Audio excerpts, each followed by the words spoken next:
أعوذ بالله من الشيطان الرجيم الحمد لله نحمده ونستعينه ونستغفره وأشهد أن لا إله إلا الله وحده لا شريك له. Assalamu alaikum. May peace be on you, my dear friends.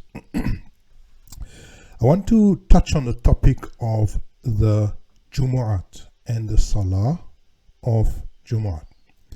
Now, we understand the Salah, the Jumu'ah, to be a gathering on a Friday, and that's near consensus throughout the Muslim world that Jumu'ah is the equivalent of the Sunday of the Christians or the Saturday of the Jews, and it is the day, the most sacred day of the week, and it is the day on which Muslims have to attend the compulsory congregation, a compulsory sermon and a joint prayer session. I want to draw out and I want to offer you a meaning of the holy text, because this event, the Jumu'ah event, is in fact captured within 3 verses of the Holy Qur'an. Chapter 62, verses 9, 10 and 11. And I want to look at those verses, but before I get to the verses, there are some terminology and some words that I need to clarify, because as I argue on this channel, that the words, the meaning of the words in the Quran is a problem. It has become problematic, and in the field of researching texts and material, we use the word hermeneutics, and hermeneutics is the science of meaning. It is the study of the meaning of words, and the hermeneutics of the Quran is what we are finding a problem with in this discussion and in on this forum. And it's not an alien thing, because Allah actually mentions in the Quran how previous generations have not just altered the wording of the texts, of the holy texts, but where they have played around with the meaning of some of those words. Let me give you an example. Take a look at this verse. This is chapter 4, verse 46. Again, this verse states, مِنَ الَّذِينَ هَادُوا يُحَرِّفُونَ كَلِمَةً عَنْ مَوَاضِعِهِ. These include Jews who shift the meaning of the words, then state, we heard, but we reject. You see, chapter 4, verse 46. So what is happening here? What is happening here is that the phenomenon of shifting and altering the meaning as it ought to be understood is shifted. And that is the problem that I'm going to address in regard to the idea of Yawm al-Jumu'ah and Salah in general. And let me then come to that.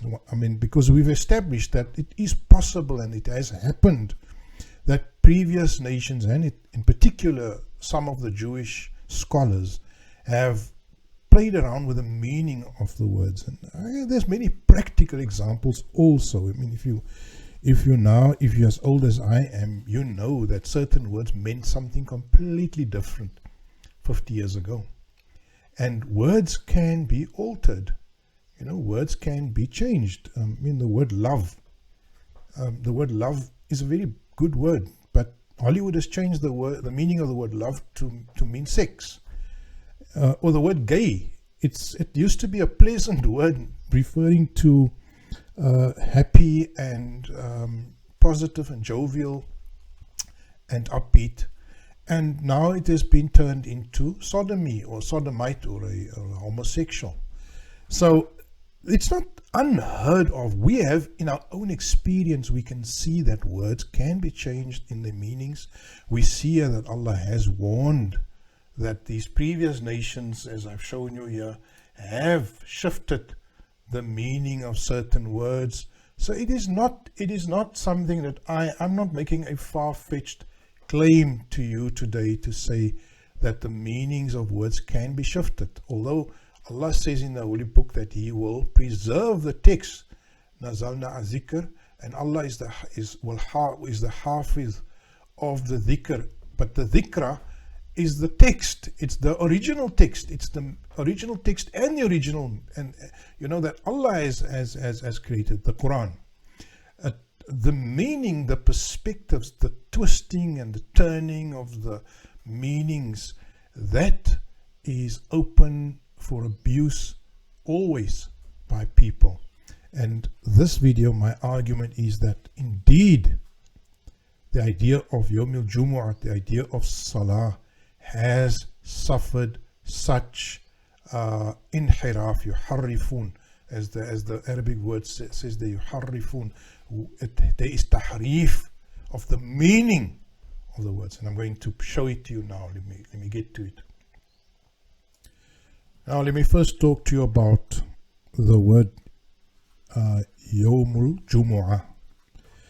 Yawmul Jumu'ah, this is a very key word in the discussion here, and it refers to the day of gathering. Jumu'ah means gathering, getting together, assembling. And so the day of gathering, it is Yawmul Jumu'ah, so it's a definite particle, the day of gathering, or just capital day of gathering. Let me first give you some understanding of this word. You see, Friday, that day, according to some of the tafsirs, I'm going to make the assumption, you know, that there are some ancient recorded material about the day of Jumu'ah, and let me just quickly point you to some of that material. It says here in the website Qur'an.com, which is a very easy reference to seeing all various tafsirs or traditionalist explanations of the Quran.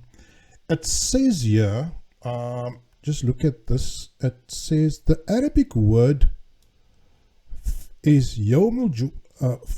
for Friday is Yawmul Jumu'ah, and is so called because it is the day of congregation for Muslims.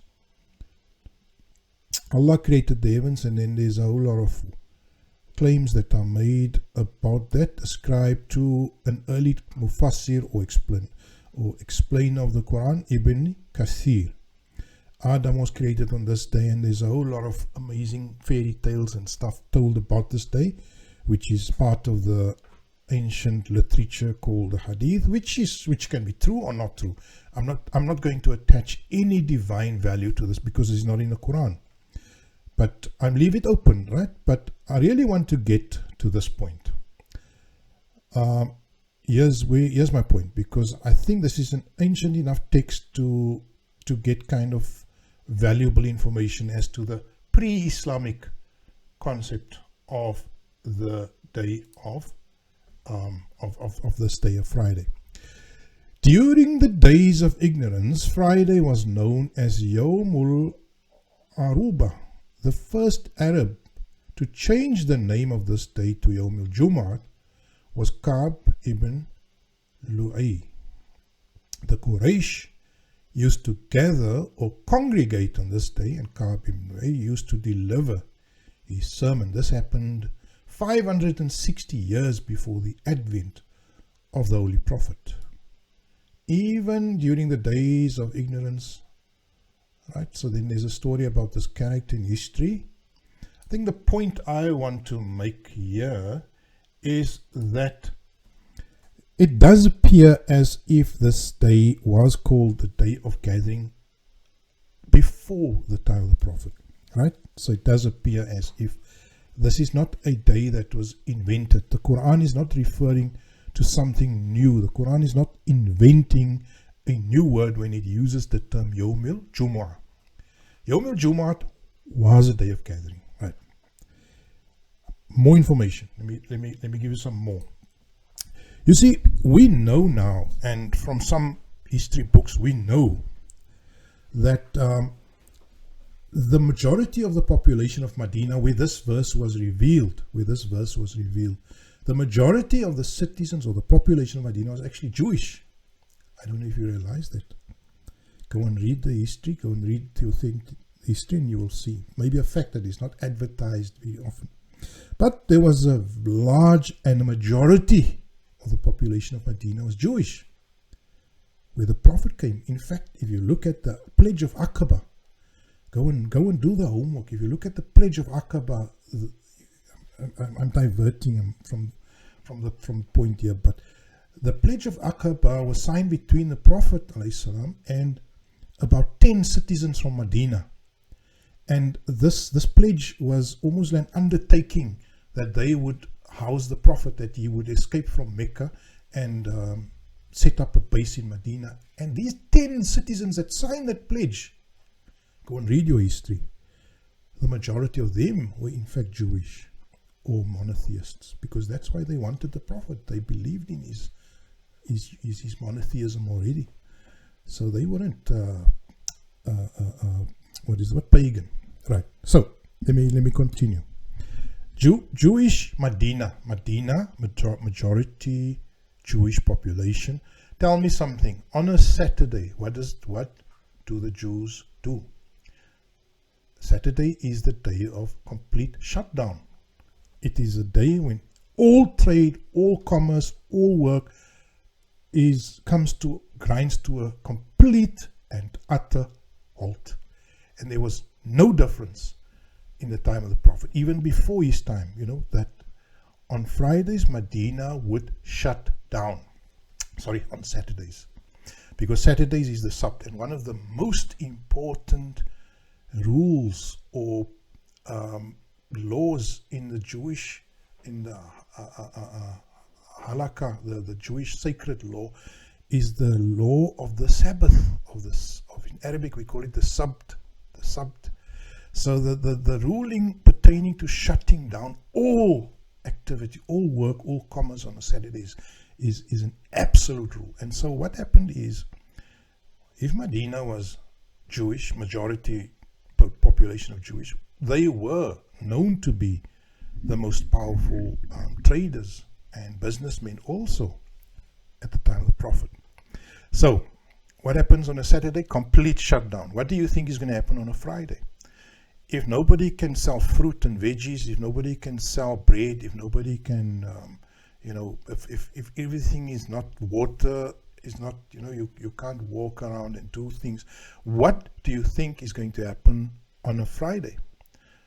Of course, Friday is going to be shopping day, right? Friday is going to be shopping day. And that is exactly how here in my part of the world we know Friday to be. Because Friday is still a very busy day. It's the end of the normal work week, and people go and do their shopping at the end of the day on a Friday. So there's a lot of people that still make Fridays their busy shopping day. So what I'm saying is, in summary, is that Friday was always a busy day, a business day.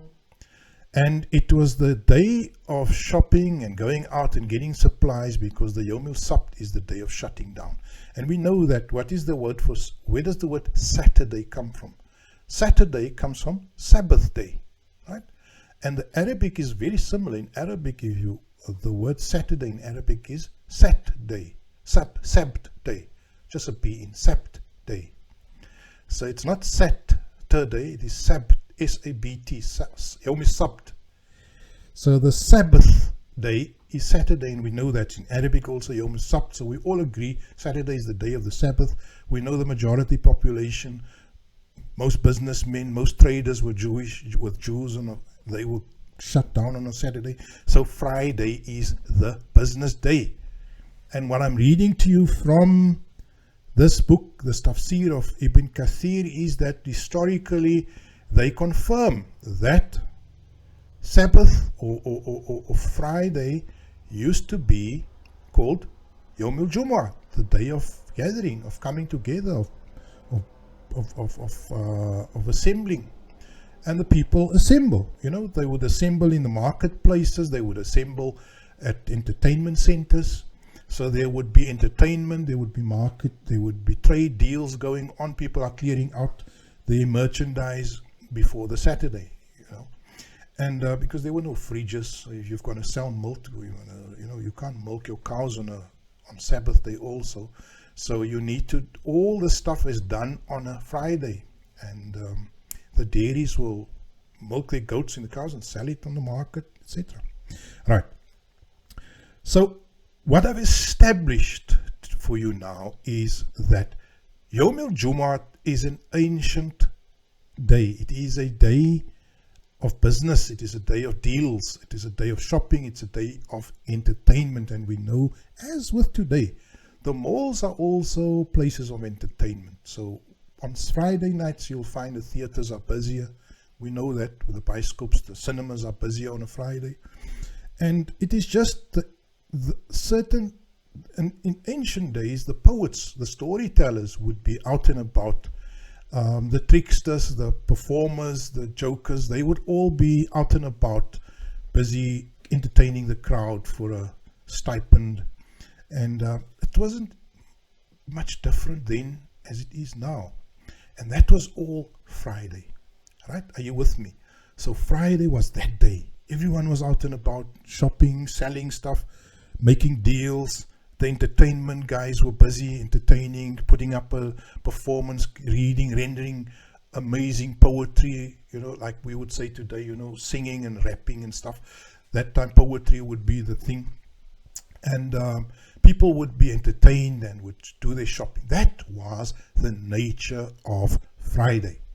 And it was called Yawm al-Jumu'ah. It was called the busy day, the day of gathering. It's one day a week, the day before the Sabbath. Are you still with me? Now I'm going to clarify the second term so you understand Yawm al-Jumu'ah. Yawm al-Jumu'ah is not something that was invented by the Qur'an. It wasn't invented by the Prophet ﷺ. It is an ancient day. It is a day of trade and business and entertainment before the Sabbath day. It's the day before Sabbath, when nobody can do anything. And the Jews were, obviously, we know that, a very, very large proportion of the population and of the business community. We come to the second term, which I've dealt with on this channel, and that is the term as-salat. Right? As-salat. The process of engagement, being engaged. Right. Now we know that engagement could be a broad, abstract term. Being engaged means being involved, and that is the greater meaning of the word salah. Salah in the Quran, as I've shown in other videos, means to be engaged, to be involved, to be aligned, to be part, and to be committed to the general community ethos, rules, teachings of the Quran. That is the word salah. It is being engaged. Right. And that is the meaning of the word salah, the greater meaning. But we know that there is verses that do clearly indicate that there is such a thing as a physical salah, which is a salah which is literal, which is not abstract, which is not broad, which is not referring to many forms of salah. It's like when you say exercise is good for you, right? Exercise. We know what is exercise, physical exercise. But if I tell you you should have an exercise session in the gym, that's different now. You see, if exercise is an abstract term, and that is the way we look at the word salah. It is an abstract term. It refers to the general sense of being engaged, involved, committed, aligned, right? You get that meaning. But when I speak to you about exercise in the gym every day for 20 minutes, that is now a specific literal event that encapsulates exercise. It's a particular routine that you go through in going through the dumbbells, and then going through the machines, and then going through the treadmill, and then maybe spending 5 minutes in the pool. It's a sequence of events that refers to a session now of exercise. And I argue on this channel that there is that form of salah, which is a routine, regular salah. So the salah is generally being aligned, being committed, being being engaged, but in particular it could refer to a session of salah. And we know that the Quran says that we should establish the salah on a regular basis. These sessions should be conducted on a regular basis. The best interpretation from the holy text is that these regular salawat or sessions of getting engaged or engagement sessions are number 3. They number 3. There's the one verse that say aqimis salat tarafay an-nahar. Hold your salah or establish or form a salah at the two ends of the day, before the workday and at the end of the workday. And then at other places it will say establish also at night, nafilan or nafilatan. So I think we can clearly identify 3 periods from the Quran. From the hadith there would be hadiths that speak about 5, and then it says it was 50, and then it was reduced, and I've refuted those hadiths. We are on solid grounds when we speak and when we read the text of the Holy Quran, the divine text. We are not on solid ground when we try to extract the deen or the will of Allah from the words of ordinary, fallible and error-prone men and women. When we look at the words of error-prone men and women, we have a chance of making a mistake. When we look at the words of Allah, ذَلِكَ الْكِتَابُ لَا رَيْبَ فِيهِ, this is the text, this is the code that is beyond any doubt. لَا رَيْبَ فِيهِ هُدًى لِلْمُتَّقِينَ. It is here that we find hidayah. That is the first verse of the Quran. Why would you want to run to any other book? Whether that book is claiming that this one said, that one said, this one said, that the Prophet said.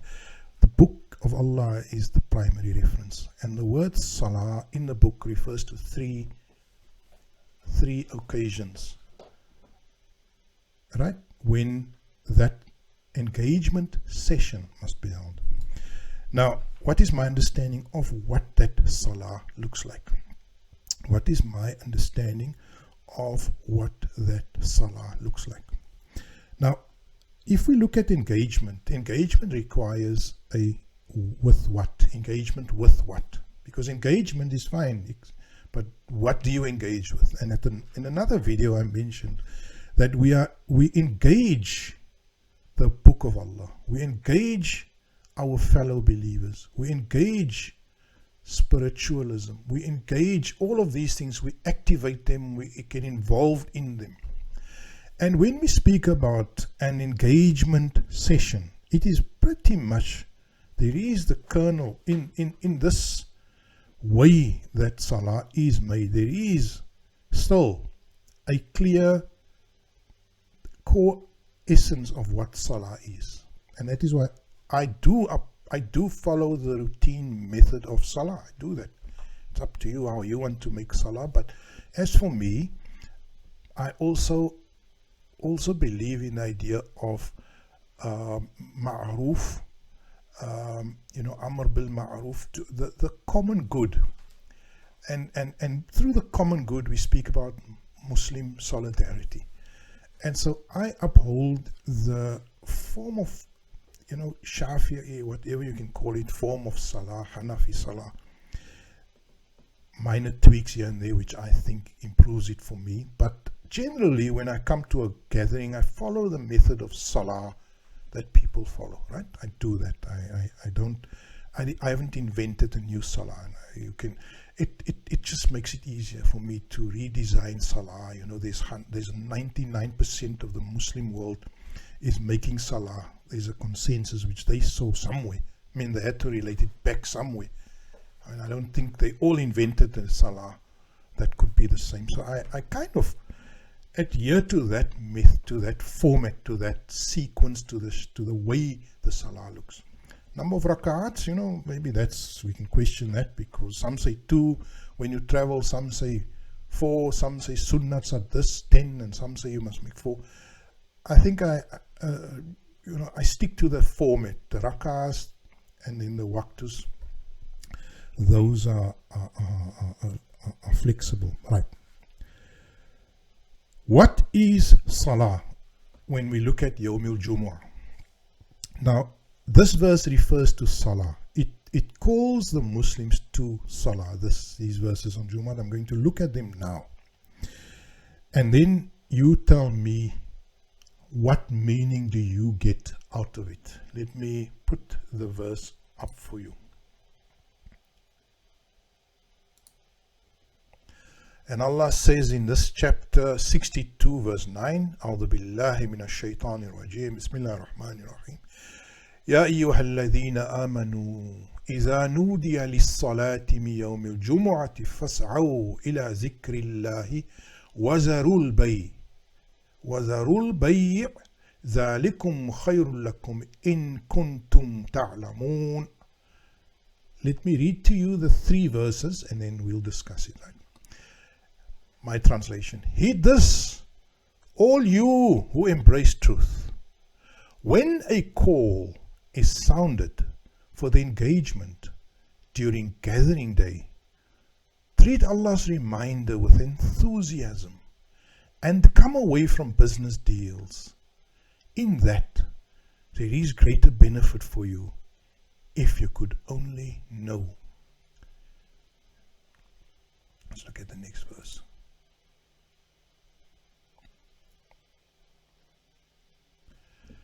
فإذا قضيت الصلاة فانتشروا في الأرض وابتغوا من فضل الله واذكروا الله كثيرا لعلكم تفلحون.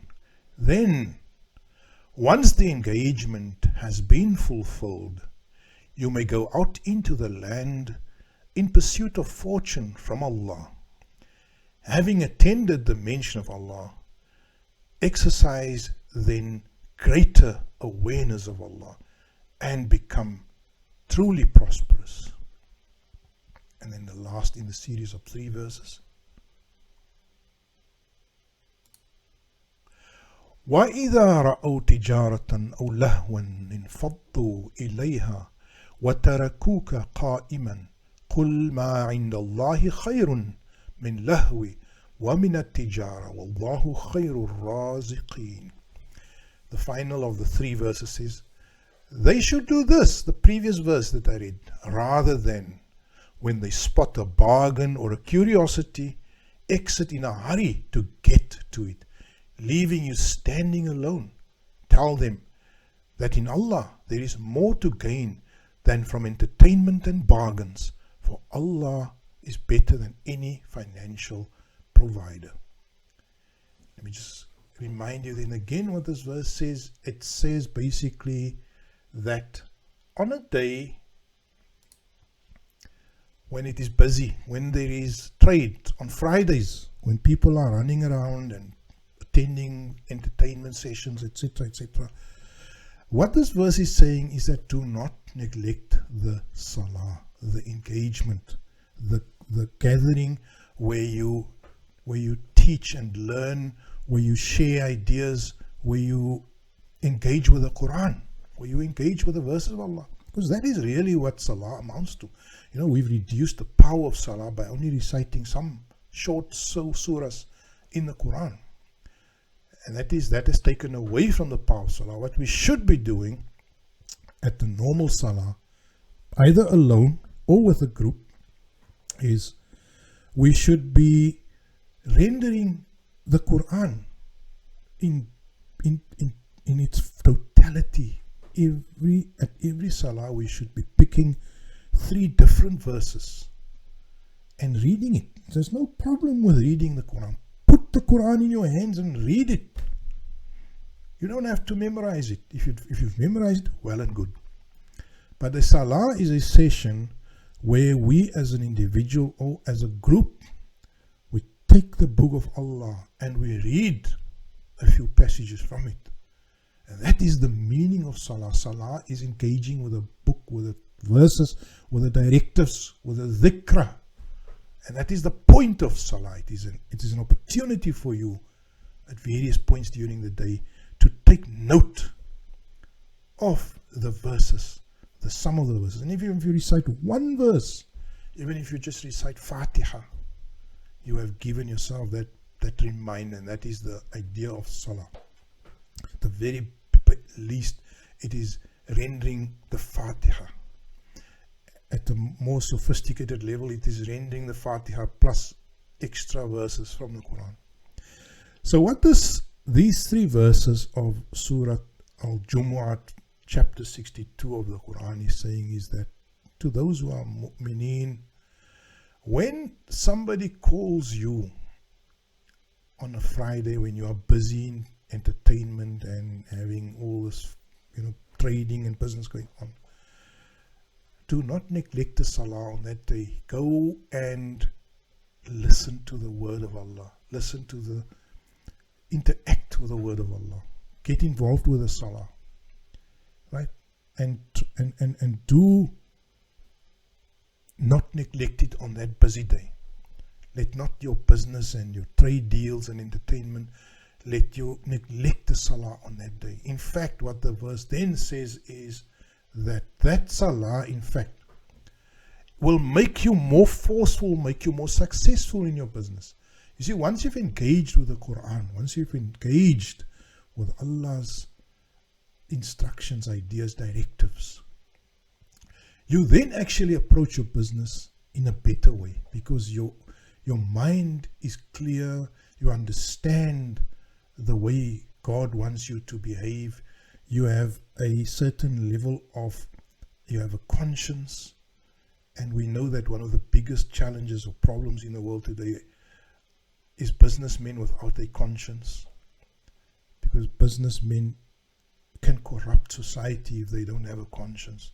And so the Quran says once you've gone and conscientized yourself about Allah and about what is righteous and what is wholesome and what is good and the directives from Allah, you will flourish even better in your business. Once you've engaged with Allah, having reached this mention, exercise in greater and become truly prosperous.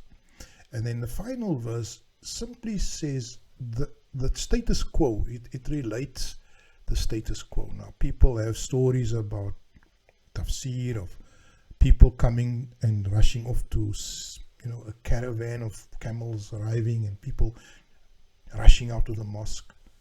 Well, it's possible, but what this meaning here rather says is that people used to put bargains and curiosity and entertainment above the engagement with the Book of Allah. They used to rush off to somebody selling something, cheap, whatever is going cheap. Hamburgers is going cheap, special at McDonald's, and they would run for that, whatever, on a Friday. And what this verse is saying is that they used to run away and chase these bargains and entertainment, or there's a new, in our times, there's a program on TV and everybody wants to see it, so they rush off. And so they neglect the essential activity, which is to raise awareness of the Quran, of understanding the Quran, and making that the force in our business and in our lives. In summary, what I'm saying is that the Yawm al-Jumu'ah is an ancient day. It is a day of trade and business. It is a day when people put their business first. It is also a day of entertainment, fun, of going about earthly activities, which is not wrong. It is not condemned. It is accepted. In fact, the verses endorse it here. But what the verses are saying is that on that day, do not forget your salah. Do not forget your engagement. And when you are called to something that is celebrating Allah and that is giving Allah or giving exposure to the Quran, fit that also in. Bring that in also. Bring that in also. And do not ignore it when the day is busy and when you are chasing the buck, the dollar and any material improvement or enhancements. What I cannot see here, and what I cannot see from this, is a once a week special gathering. And I'm going to prove it to you. I'm going to show you why. You see, the essential words here is Ya ayyuhalladhina amanu idha nudiya li salati min yawmil jumu'at. There is no such a thing as a unique Jumu'ah event. Look at this here. Ya ayyuhalladhina amanu idha nudiya li salati min yawmil jumu'ati. It doesn't say idha nudiya li salatil jumu'ah. And that is the way it is captured in the fiqh books. The fiqh books are regarding it as Yawmul Jumu'at. And we are Salatul Jumu'at. They call it Salatul Jumu'ah. And there is no such a term in the Qur'an as Salatul Jumu'ah. There is Salatun min Yawmul Jumu'at. It is Salah on the busy day. It is not Salat of the busy day. Or it is not the busy day, the Salatul Jumu'at, or that special Salat. It is a Salat that happens on a busy day, on the busy day of the week. And so the idea of one special great Salah day or gathering day, that Jumu'ah there doesn't refer, we know now it doesn't refer, the Jumu'ah in the word Yawmul Jumu'ah is an ancient day. It is a day when people have traditionally, and I've shown you the tafsir of Ibn Kathir, it is a day, it has been a day of gathering before the time of the Prophet. And so this just refers to the Salah that we are always doing, that is always something that is part of our day, but it lists, or it mentions the special day when people are busy running up and down, attending entertainment, going for entertainment and business deals and for trade and bargains, that the Salah should be especially not neglected on that day. Or you should not be tardy, because it says Fas'au ila zikrillah, go with enthusiasm still to the Salah. Now if you want to argue that there is actually one day of gathering, I don't have a problem with that. If you want to make one day a special day, it should be, every day should be a special day. Every day should be a day when we gather or sit alone by ourselves engaging with the Qur'an. So I don't condemn, or I don't reject the day of Jumu'ah. I do, when possible, attend a Jumu'ah session on a Friday. I go there, and I absolutely refuse to go to any session where there is not dhikrullah, because you must remember the Jumu'ah, the key word here is fas'aw ila zikrillah.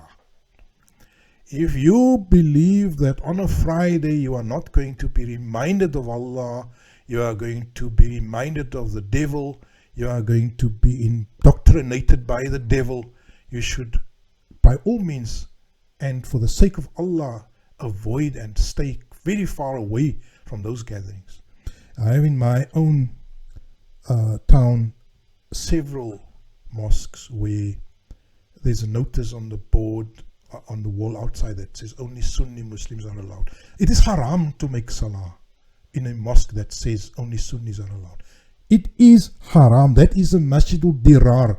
It is a masjid that is causing division and upheaval. And the Qur'an, from the Qur'an, not from me, it says you need to destroy the masjidul dirar, the masjid that is harming, that causing harm.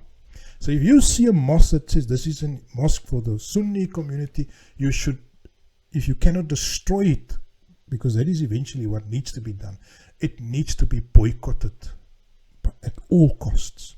And so in my community there are numerous mosques where they, even if they don't put the notice out, they have a very clear indication that they will not allow anyone that is not Sunni. And I as a rule, I declare it haram for myself. I declared no-go zones for myself, as I would not go to a casino or to a drug den or to a place of vulgarity. as a rule, I don't attend those places. I don't attend these masajid al-dirar, these mosques of iniquity, of troublemaking. And unfortunately, I'm sad to say, it could be almost at the majority of mosques that are engaged in troublemaking, that do not promote dhikrullah on a Friday. And I boycott those mosques. But fortunately, there are still some that do not indulge in troublemaking and in dividing people and in spreading lies and hatred on a Friday. And those are the mosques that I still frequent on a Friday. The rest of them, I have for myself declared them unlawful. And I hope that has clarified the idea of Jumu'ah for you. When there is a call, when you hear the call, it is from a place of righteousness, where dhikr, where the remembrance of Allah will take place.